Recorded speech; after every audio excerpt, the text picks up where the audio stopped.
มาสบายดีเนาะสบายดีไอ้น้องสาว PCP ลาวเบิดทุกคนเนาะรวมเดือนแล้วเนาะเขาก็ได้มาเฮ็ดคลิปลงซ่องให้น้องได้ติดตามเนาะเพราะว่า พอค่าอีกเกิดอุบัติเหตุทางรถเนาะหากระลูกได้เนาะเขียนว่านึงในสายการบ่ได้เนาะส่วนไอ้น้องคนใดที่สั่งเครื่องน้ำกะลาซาได้กะขอโทษขออภัยเด้อเพราะว่าบางบินก็ได้ฝากบางบินก็บ่ทันฝากเนาะคือจังของไอเพิ่นอยู่ทางบ่อเกียวเนาะเป็นสร้าง MC บ่เอาสูบเนาะ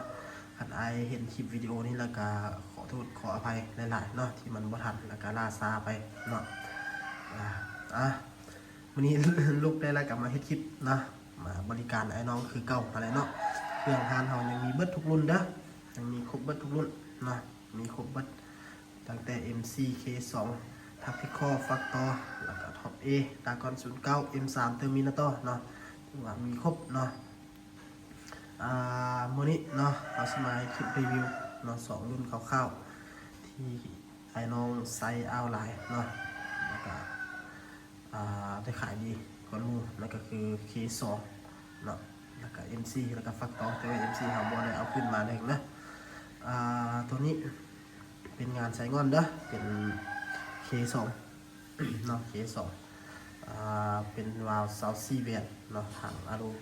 คนมนเนาะตัวนี้เนาะเก็บเสียงเป็นเก็บเสียงบูฟแนวเนาะตัวนี้เด้อเก็บเสียงบูฟแนว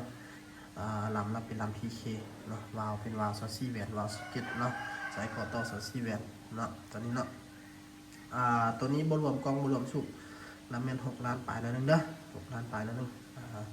ให้น้องคนใดสนใจก็แม่นทักมาเครื่องห้านเฮาแม่นประกอบตามลูกค้าสั่งเนาะ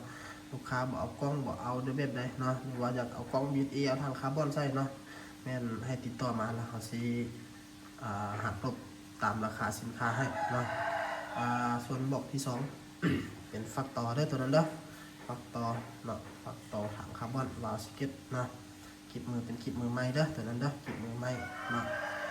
เก็บเสียงเป็นเก็บเสียงเกมเต็กตัวเบาเด้อตัวนั้นเด้อลำจะมี 2-3 รุ่นเราให้น้องเลือกมันเลยมักรุ่นใดรุ่นใดเนาะ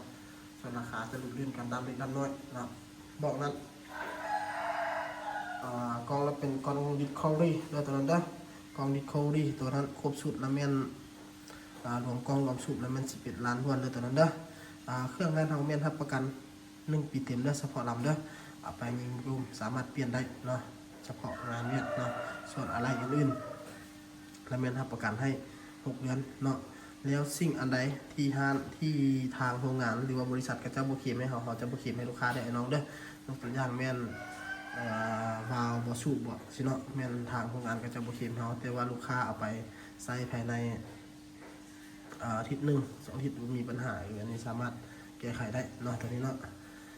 ไอ้น้องคนใดสนใจก็แม่นติดต่อมาทางเบอร์โทร WhatsApp เด้อน้องเด้อ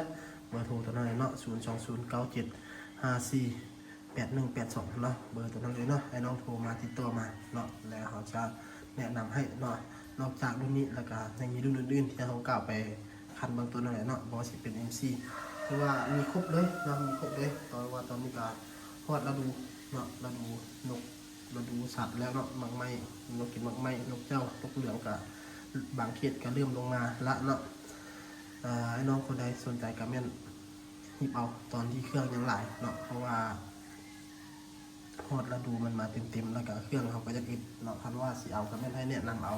ภายในเดือนนี้เนาะเดือนนี้หรือว่ากลางเดือนมากก็แม่นถือว่าเครื่องจะอึดแล้วได้เนาะ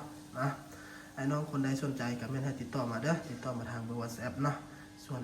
ที่เราได้กล่าวมาข้างถึงเนาะส่วนที่ส่งเครื่องซาให้ไอ้น้องก็เนาะมีเหตุมีผลเนาะก็ขอโทษขออภัยเนาะขอขอบใจเด้อไอ้น้องคนใดสนใจติดต่อมา